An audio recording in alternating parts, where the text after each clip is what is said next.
Alrighty, guys, what's up? Welcome back. Marketing Magic, episode 9, I believe.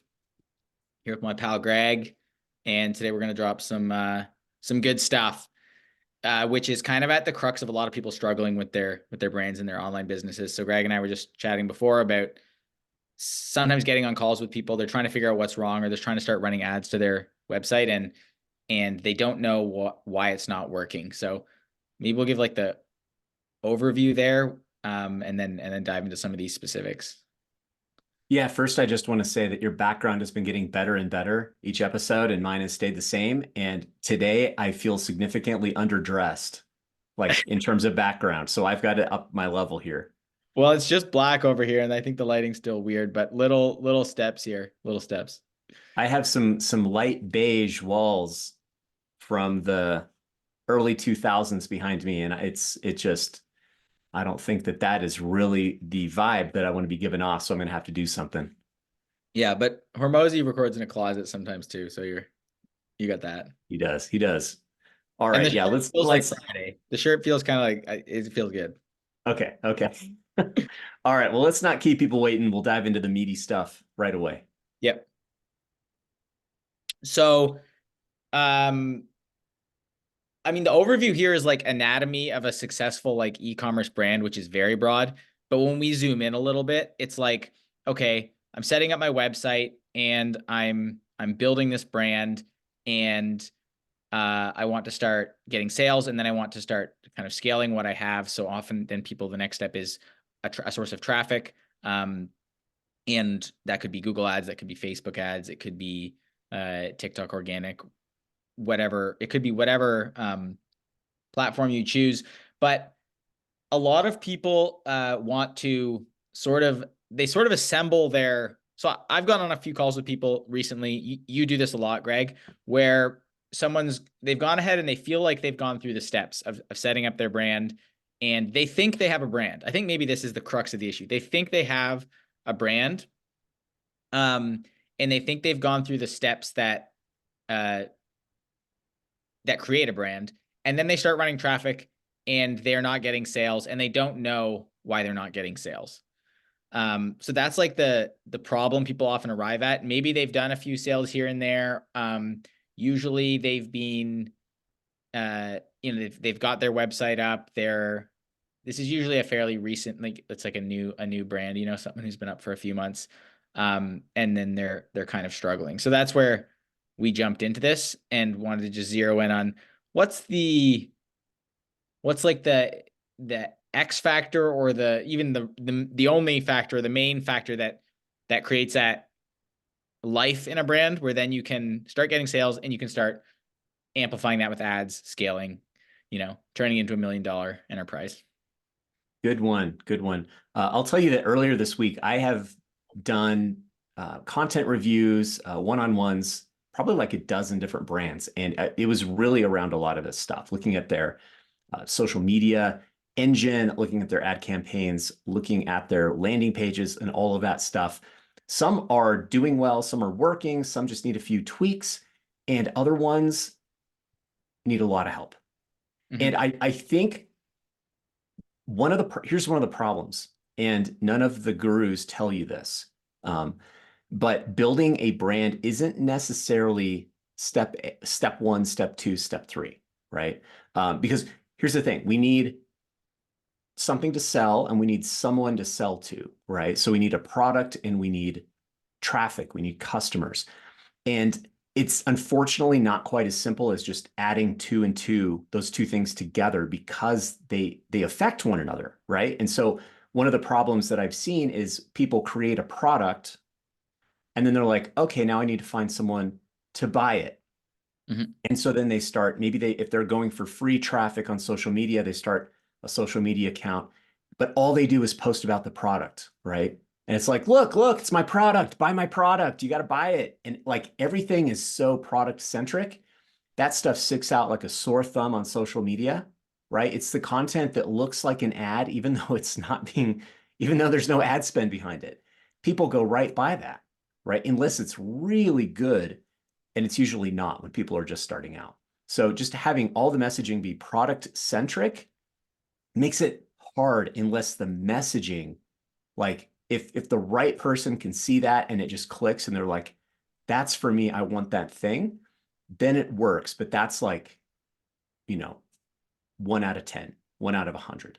Mhm. If people start product first without understanding at the beginning who it's for and how they're going to reach them, what that message is. But see, the other problem is when people understand that and they're like, okay, I'm going to go audience first. I'm going to build an audience, and then they start like just throwing stuff up against the wall. And one of two things happens. Number one is nothing happens. Like the content just doesn't connect with anybody. And I got to say, like that, it's usually because the content's not good. It's not interesting. There's no reason for anybody to watch it. And that is simply a matter of not having practice creating good content. Like it's a skill that requires some time to develop. So you can't like throw up 6 posts on Instagram and expect to build a $1 million brand off of that, right? I mean, it's a skill, it's a muscle you've got to flex, it's a skill you've got to develop, and it's going to take a little time to get good. The other thing that I see happen is people get traction, they build an audience, but there's no connection between the audience and the thing they want to sell. So then they go and they put something together, they do a launch, make an offer, nothing happens. Because the people that the audience they built were there for the content and not the product. So that's what I mean. Like it's not as simple as step one, step two, step three. You need to kind of build the audience and the product at the same time. Like you need to understand the messaging that goes along with the product. And I was touching on free traffic here, but we also know that there's a paid option, but that's got some ups and downs, like not a magic bullet. So I think what makes like I want to basically lay out all the problems and pitfalls here with this problem of like traffic, product, and then at the very end, let's give people a solution. Nice. Yep. I like that. And that's like, it's frustrating because those things you laid out, you can feel like you're doing the work and you are doing work. But to have it not work is really, it's really discouraging. It's really it's hard to know then where to focus on. That's like, I mean, most entrepreneurs, like you can easily end up in like an existential crisis. It's like you're questioning like yourself, and then you tried this thing and maybe you put money and time into it. So yeah.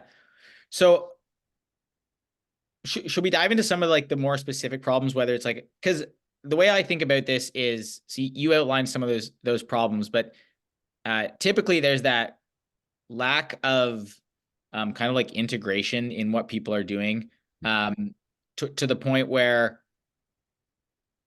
it's kind of awkward. You can almost think about this as like a social setting. Like if you go to a party or a gathering and you just want to have kind of conversations and, be a part of this event, there's a way to do that. Like it's kind of simple. It's like, don't be like really weird or don't try too hard, because that's not how you get conversations going and make new connections at the party or the event. You ask questions, you're curious, you try to create rapport. And I think kind of creating rapport with your brand and what you're doing is a big piece of how you start to get something that works. So sometimes people are setting up their brand like they're going to a party and they're almost like holding a sign like, I'd like to make friends. I came here to make connections. And it's like, I'm telling people what I'm doing. Like, I'm just trying to be transparent and authentic. And it's like, yeah, but you're kind of doing it in a way where everyone's a little bit like, that's like, I'm glad you want to make friends, but that's kind of weird, man. Yeah, And or even sometimes, worse, it's your cousin Vicky, and she's trying to enroll everybody in her MLM. there you go. There you go. That's the way that some of these um, ads and websites can come across when this is not kind of properly integrated. Um, and this kind of sounds like maybe pie in the sky, but this is really what it comes down to. And I want to talk about like a little bit about how you um, sort of bring to life that initial rapport and emotional connection. But are there any other problems around that you want to kind of frame? No, I think that's great. Everything I have to say, I think is down the road, like on the Okay. other side. Okay, because I want to talk about the fix for this. How do we address this? And that this is where we start to make changes so we can create rapport, we can create a brand that has connection. Mhm. And I want to this is something I've been like thinking about a ton. It was the the backdrop of why my brand resonated with people and connected, but I've been trying to kind of uh catch like lightning in a bottle and be like, what is it that makes, different brands work? One piece of this is like really strong technical ability and data driven stuff, which is hard to do if you're jumping in. That's where we see some people who run agencies, they can almost build an e-commerce brand because they have so much data that they can lean into that. But that's typically not the route people are going when they're starting out. They don't have the data, they don't have all the skill sets. And so you need to zero in on this emotional connection. And that's what it comes down to. So I've picked this stuff up from Ryan, from studying brands, and from people on Twitter. And I heard this soundbite that this guy posted. He has I believe it's an 8-figure apparel brand. And he kind of summed it up in this little clip. So I just want to like share what he said. And he said, uh, the clothing game is easy. Don't let anyone tell you otherwise. What you need to do is uh, really take some time to reflect and lean into an emotion that you felt strongly. And it has to be something that you have felt. It can't be something that you're um, imagining that other people are feeling and then trying to capture that, because you won't be able to compete with the people who have actually experienced that emotion. So, so he says, reflect, take some time, lean into that emotion that you've experienced, and then uh, create and write your messaging from that place. And what you're doing is you are creating basically uh, an entity that other people who have felt that emotion um, can connect with. Mhm. And that sounds kind of like woo woo, but that's really what it is.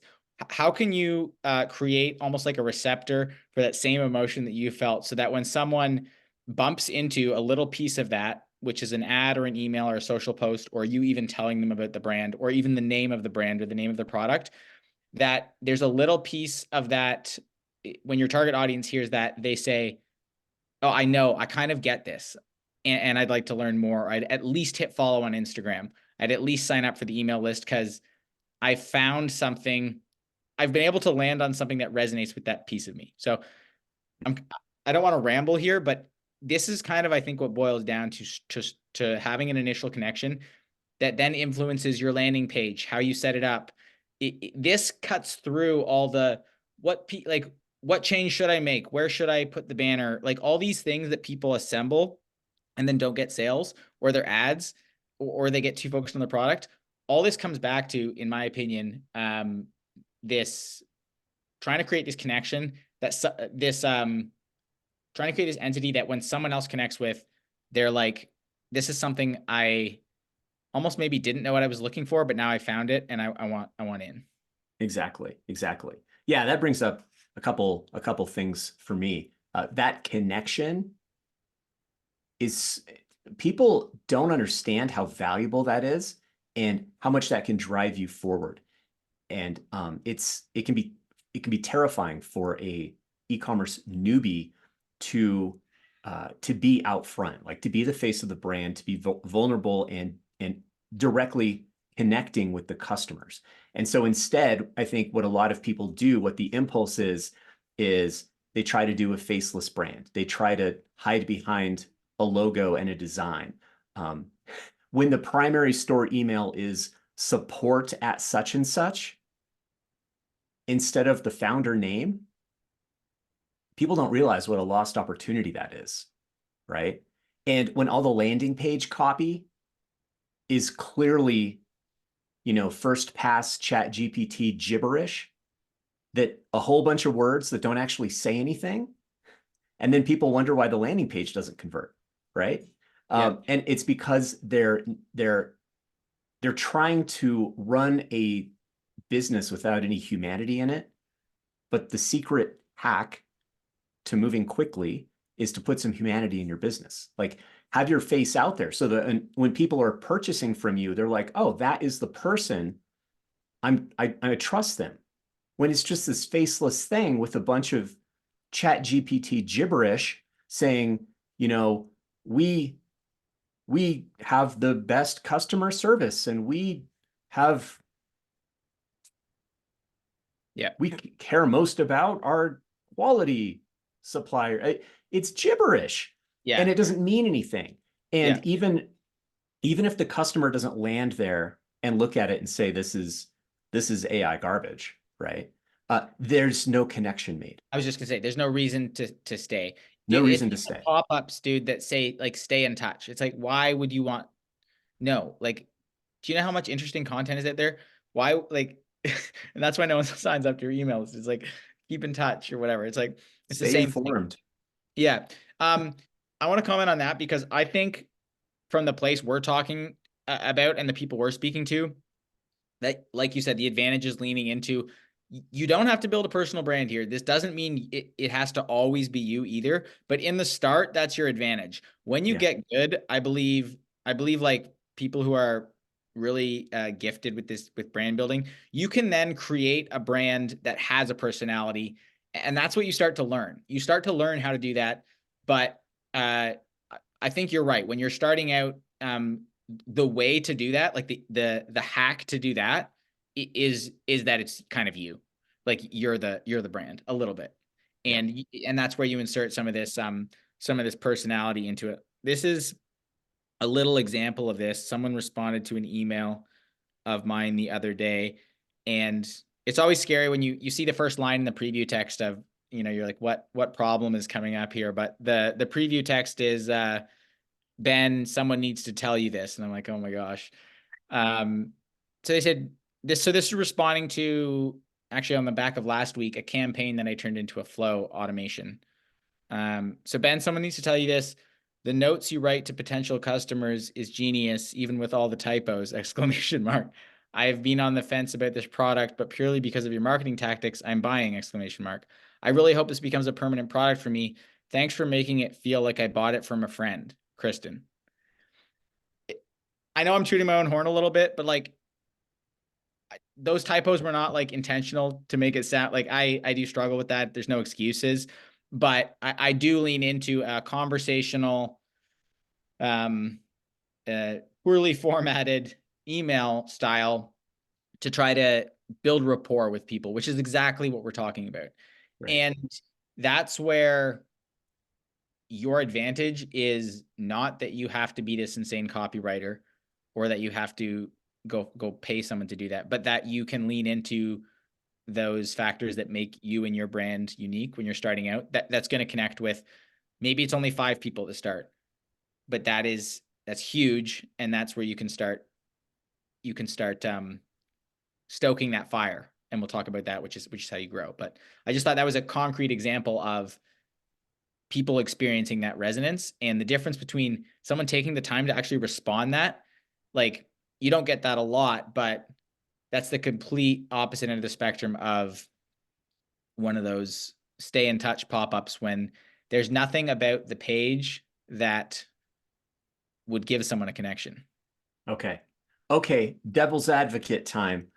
Um, all that personal connection stuff sounds great, but it sounds really time consuming and hard. And I don't want to be the face of my brand at all because I'm afraid my boss will see it. Uh, oh, also, I'm afraid what my friends and family will think, especially if I fail. I'm not saying that part out loud, but it's in the back of my head. So what I'm going to do, I'm just going to hire a website designer. I'm going to hire an agency to run some ads, and then I'm just going to sit back and collect the cash. Mm-hmm. What could Yeah. go wrong? I mean, it's an attractive, it seems like an attractive way to do this because you can, okay, I see the pieces here. It's product, it's content, and then it's traffic. And if I put those pieces together, this should work, right? And I don't need to be as involved. I don't need to be as um in touch. Maybe there's even other people to like blame if it doesn't work. Um, so you go do that, and then maybe it starts to work, and if it does, that's great.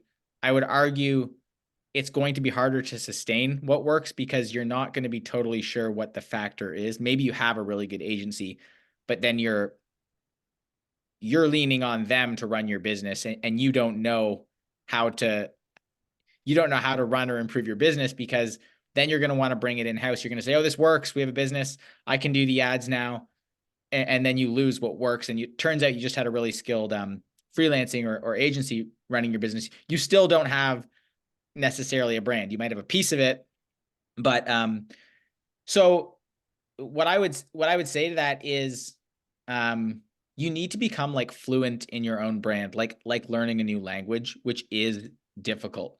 And to break that down really simply, um, this is the difference between uh, just doing work or creating things and really trying to learn why you're doing something, and what the result is and what the factors are that make something work. Because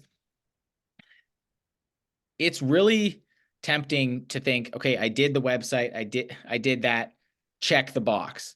But it's like,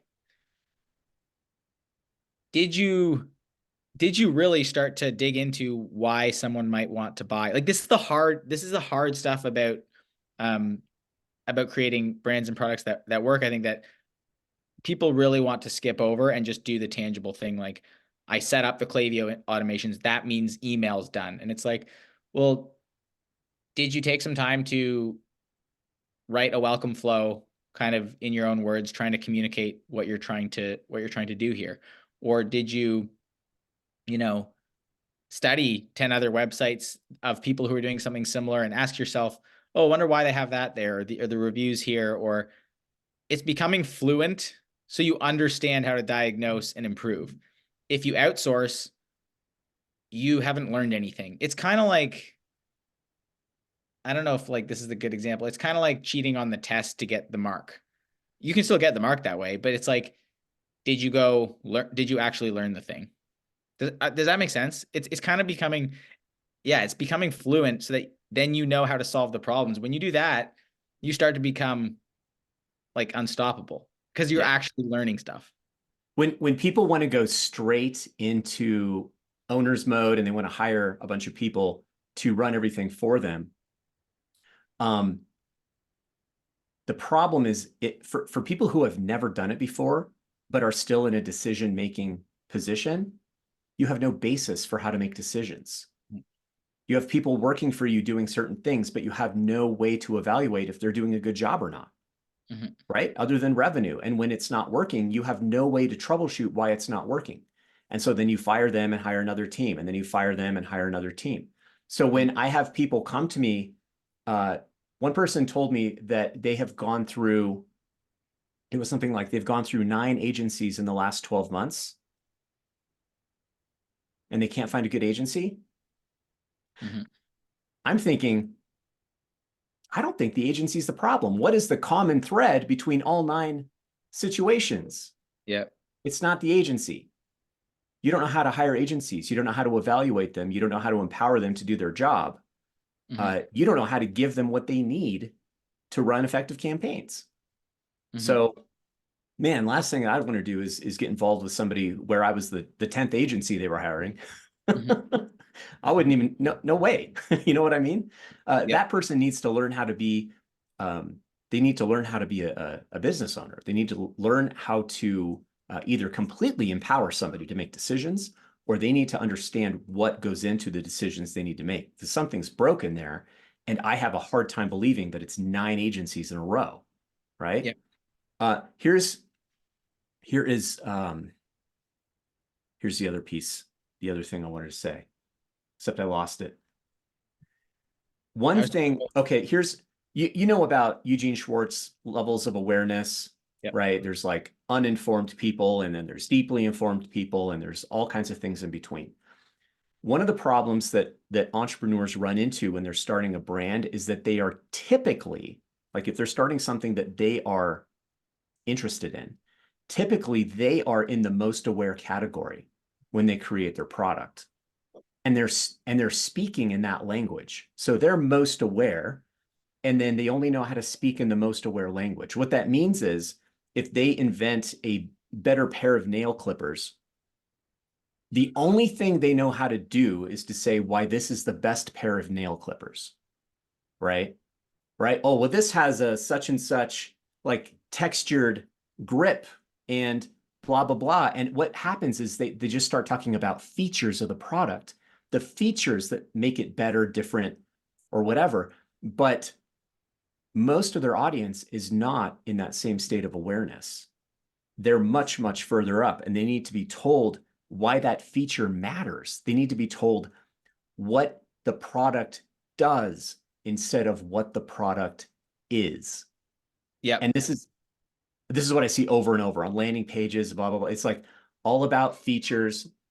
And if I'm coming in, unless I am like deeply embedded in this world and I understand the difference between all these things, I come in and I just, again, it's gibberish. Like, I don't care what these specs are.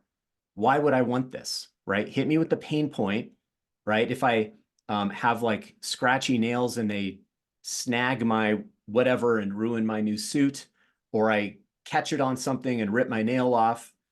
What a terrible example. I don't know why this is on my desk, but that's what we're going with today. Yep. But they need to go a few levels up to be able to connect with most of the traffic coming in, Yep.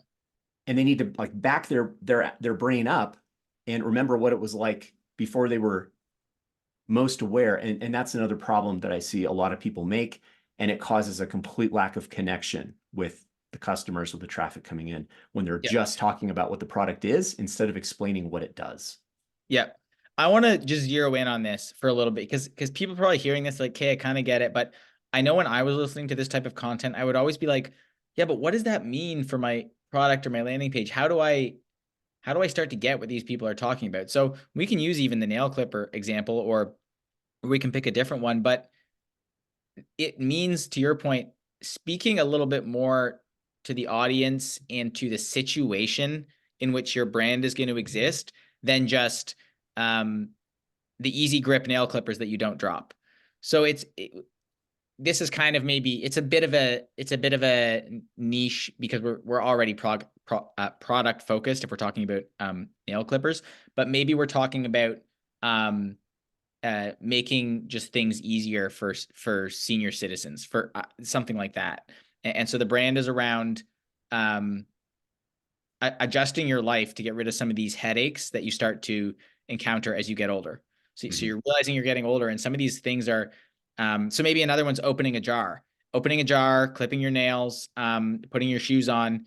Um, you know, just because you're getting older doesn't mean you have to get slower. Some we start to talk about this situation, which is this shared sentiment of, it really kind of sucks now that these little things are becoming uh issues in my life. Like, what the heck? Like clipping my nails. I dropped the nail clippers 5 times and I was late for my granddaughter's recital. It's like, now we're getting somewhere. Mhm. There's a situation where this group of people is starting to have a pain point around uh, their daily activities that's starting to interfere with their quality of life. Okay, there's some meat on the bone there. So maybe this brand is called I don't know, um, older not slower. I don't know. Like, it doesn't, the name, we could talk about the name, but I'm talking about like making this real on a landing page. If our first product is a big grip nail clippers, so it's, instead of being really like small, it's like it's got this handle and it's like maybe it's grippy and it's really easy to hold. And the headline starts to, so we have our website, and some of it's just around, just because some of this aging gracefully kind of messaging. But how do we practically not have these stumbling blocks? So maybe we'd start calling out some of these problems, or you have some interesting stat to kick things off. Most people after the age of 60 start to waste 90 minutes a day on daily tasks that they didn't before. um Here's 5 examples right away. That's interesting. Over Yeah. 60, losing an hour and a half on a day on things that, shouldn't take any time, suddenly we're getting somewhere, even from a content perspective, that's kind of interesting. It's like, I kind of want to see that next slide on Instagram, or I might want to read this post. Um, and calling out is a powerful tactic. And then we start getting into, um, you know, the simple ways of solving this problem. Like, on your nails alone, people are dropping the nail clippers, or they're even cutting their nails too short because they can't see what's going on. There's this whole, body of problems right there. And so then we've Mhm. got our big easy grip nail clippers, and we've already given them out to, some friends who really like them. So we've got some social proof, which is the other big piece here. People always kind of know reviews, but it's like, um, you can use Amazon as your interior model for this. What makes you just like, when you get onto that Amazon page and it's like, I just feel safe and good buying this. There's usually a good amount of reviews. It speaks to the problem. Those points are very salient. Now it's a bit different usually with Amazon because you're seeking it out. But the point is, when you start to think about how to put these things together on a landing page to resonate and get conversions, it's these types of things. So then you've got your social proof about, you used to drop these all the time, now I don't. Love how easy they are to hold. You start to build, and this is without even layering in what I would say is like, this sort of beyond utility marketing, which could be, maybe it's not for any old people. Maybe this is for a certain demographic of older people, and then that adds even more. Maybe it's for conservative old people, or maybe it's for whatever, healthy. The point is, this is just to start creating conversion. Then you layer on things or maybe it's little jokes, or even in the copy that resonates with the specific people that you're trying to target. And now you're well on your way to a sort of intriguing landing page, that speaks to your audience, starts to poke at some of their problems, has some social proof. You've got a cool, maybe like little GIF or video of how easy it is to hold versus like dropping the other one. And you start to say, okay, if I had this problem and I found this, I'd be at least kind of like, this is kind of cool, like there's a reason to maybe stay. And then, maybe your pop-ups, 10 other ways you're wasting time. So I'll let you jump in here, but I love running on these things, and how can you make it this very practical on a landing page? Because I had to go through this process, and even less than a year ago, I didn't know what to start putting on my landing page to make it more, to create that more connection. I had a good start with my product and my brand and my messaging, but then this sort of exercise is how you make it come alive, and you can start to really, change a conversion rate from 1% and get it up to like 5%. Absolutely. Well, if anybody is selling nail clippers for boomers and wants Ben and I to consult, we do equity advising. You can reach out to us privately for details. Yeah, with going back to the idea of hooking attention, capturing attention on the landing page, and understanding what that hook is, right? Like, we need to make that connection with people. We need to speak to the pain point and the benefits instead of the thing that it is. And where I think a lot of people get into trouble is there are certain categories where you can just flash an image of the product, Mhm. and it creates desire for the product, right? The visual aesthetic of the product makes you want to buy it, right? So this is true in apparel. It could be true in, I mean, that's the easy one that comes to mind. But Yep. you can, things that have like a design element that are visually appealing, and that is what you're actually buying. You can show them the image of the product, and that itself helps to sell the product. But there are other categories where that's not enough, where the utility of the product is not directly understandable from just an image of the product. Mhm. And in cases like that, when people are like, their landing page has an image of the product, and then the main title is either the product's name or the brand name, that literally communicates zero information. Right. Let's take an example here. What about like would a testosterone supplement, would that be one of these? Where or do you? Only if the name of the testosterone supplement said exactly what it did. Mm, yeah, what I'm So trying to do. if the name was like, Mega T Booster, and that was on the bottle, and people land there, and if people know what T means, then they're like, okay, yeah, this boosts T, Mega.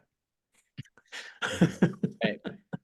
Um, I guess what I'm trying to get at is if we I hear what you're saying, because that sometimes there's usually always some level of utility, but it that depends, yeah, on your product and whether that can be communicated. Um, I was just trying to give an example of something that, nail clippers, the utility is easy, and then you extrapolate from there. I was trying to Mhm. think of something where maybe you need to lean into more of the branding or the story as opposed to just, yeah, it's a dustpan. You just with a long handle, and so you don't have to bend over. Like, Yeah, yeah. Well, okay, I have one. Um, Beef liver crisps. nice. Why would anybody want that? I'm sorry, liver tastes disgusting. It can't be much better as in jerky form. Mhm. Why would anybody want that? Like just an image of a strip of beef liver jerky will not sell beef liver jerky, right? Because first of all, why would I even want liver? It doesn't taste good. Why would I want it in jerky form? Like there's no information there, right? And if it just had the title of the brand, which is Carnivore Aurelius, like what the hell does that mean? Yeah. So, I mean, this person does not do that. To be fair to them, that's not what their landing page looked like. But if I landed on a landing page and there were like strips of jerky that happened to be made of organ meat and a brand name, like what is that? Unless I landed there specifically from some sort of warm source that had explained to me what are the benefits of this product? What does it do? Why Mhm. would anybody want this? Mhm. And if that's not already been communicated to the traffic coming in, then the landing page needs to communicate that. Mhm. So instead, that landing page should show an image of somebody who's super healthy. And the headline would be something like, um, you know, world's greatest superfood doesn't taste like crap, something like that. Yep. So then there would be the copy would be about how beef liver is one of the most nutrient dense foods known to man, and it's all um, bioavailable and blah, blah, blah. It's better for Yep. even kale, but it doesn't taste very good. And so in this jerky form, it's more palatable. And so you can eat a certain amount a day and receive all the benefits better than a multivitamin. That would be the explanation, the copy. But that landing page would not show product brand name because it communicates no information. Yeah. Especially, yeah, when you're a new brand and you're not, I mean, now the name, depending on what circles you are, Carnivore Aurelius, the cool thing is that name has become a brand where people, it's literally become stoicism plus Yeah, carnivore lifestyle. And so he probably can do that, more. But right. 100% right. Liver jerky. Um, For somebody who doesn't know anything about that, like again, there's a little bit of education involved, and yeah, we start the education with the initial touch point on the landing page with the image and the headline. yeah, And if we're just talking about, again, if we're talking about what it is instead of explaining what it does, then we're going to lose 90% of our traffic before they scroll. yep, yeah, 100%. Um, and so these are the things to start thinking about when you're putting together a landing page is a great example too, because this is all the same stuff that's relevant. Your content is just pieces of this same story, the same education, speaking to the same emotion and different levels of the problem. Your emails are the same. But where people land is this is kind of the condensed version of here's this thing, here's this brand, and here's why you should care. And that's a great question right there, which a lot of people, a lot of copywriters and will remind you of. Every time you're making, why should someone care? That can be hard to act, like it can be harsh because you can kind of look at what you're doing and be like, I wouldn't care about this. I wouldn't buy it. It's like, okay, that's good that you can say that. Now, what could I start adding into this that would make me care? Or what examples can I look at where I kind of do care? And it's like, why is that the case? Um, I was talking to someone with an apparel brand, and I think apparel is an interesting example because literally the brand often is the selling point. Like you can get this stuff everywhere now, the clothes. So people are usually just buying the brand. Yeah, there's some utility with like the gym stuff, but um, it's usually buying into the brand. And so I think that's maybe one of the tougher examples to look at and say, how am I differentiating? Who am I speaking to? How am I creating an emotional connection around what this is? Aside from just pictures of clothing and saying, look good, feel good, or something like that. It's vague. There's nothing to connect with there. And that's where you need to dig into.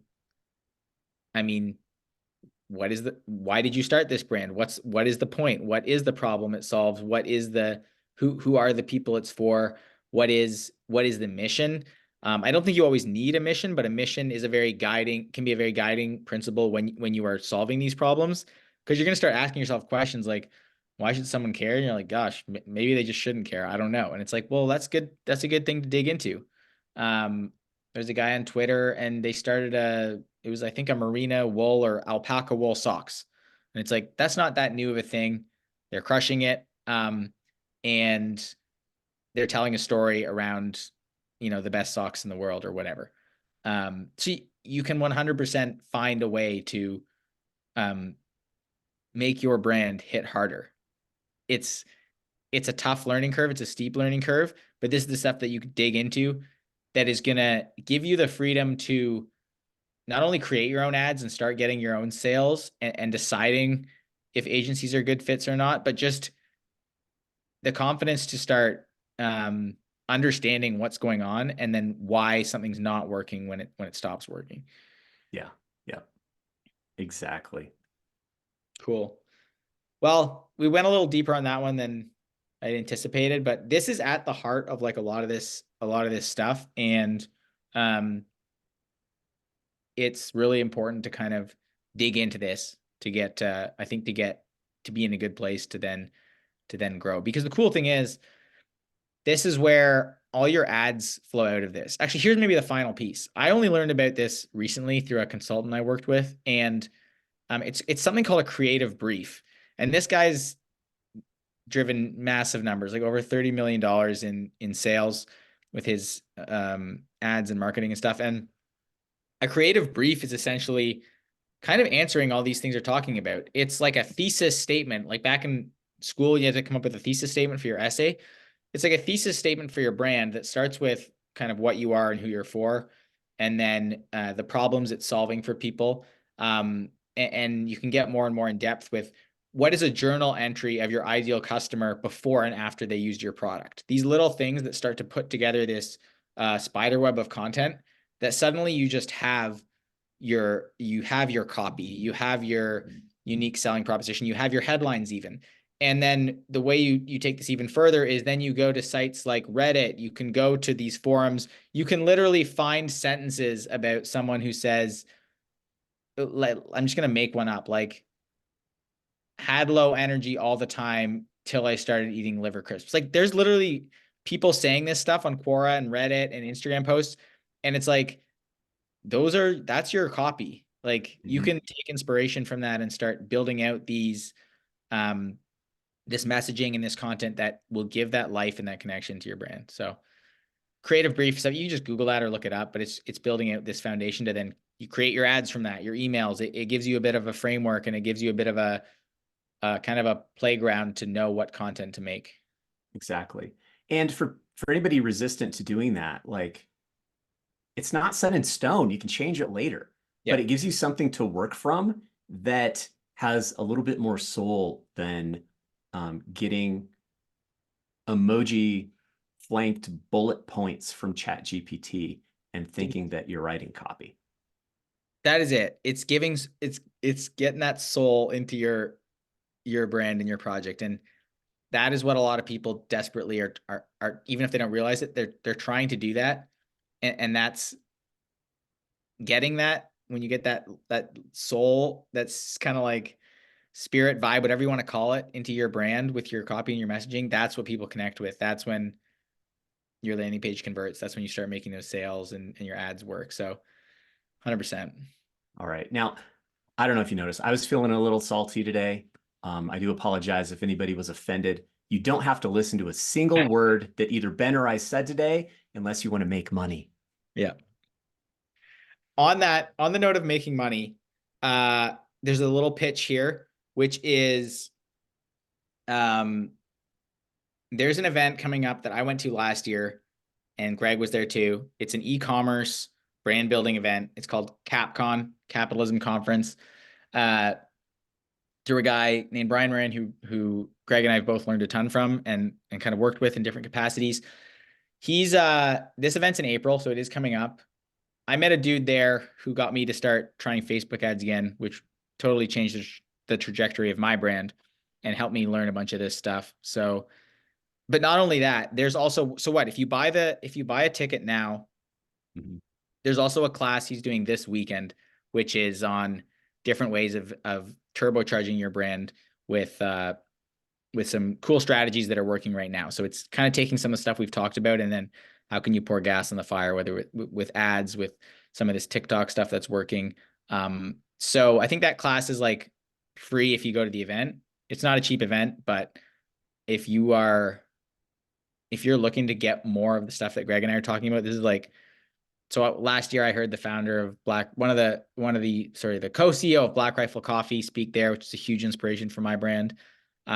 Made connections that changed my business and my life. Like, incredible event. And so yeah, this year it comes with this whole weekend course. There have been multiple cases of people attending the conference and then a couple years later coming back as a multi-million-dollar speaker. Yep. It's happened more than once. Anybody who's watching this, like, chances are you missed the live training because it's basically starting today. Right. But the recordings will be made available for anybody who buys a ticket. So it really is like the training itself is worth a couple $1,000s. They're bundling it in for free with tickets to the event. Yeah, I think we can link to the event. We can Right? just pop a link to their page in there. And this is no affiliate thing. Like, Ben and I don't get anything Yeah.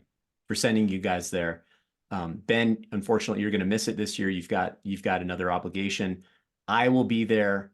So really, that's worth the price of admission alone, in my humble opinion. So meet Greg in person, get this multi-$1,000 training for free, and rub shoulders with a bunch of successful entrepreneurs and fellow brand builders. 100%. Check it out. Awesome. Let's wrap it there. See you guys next week.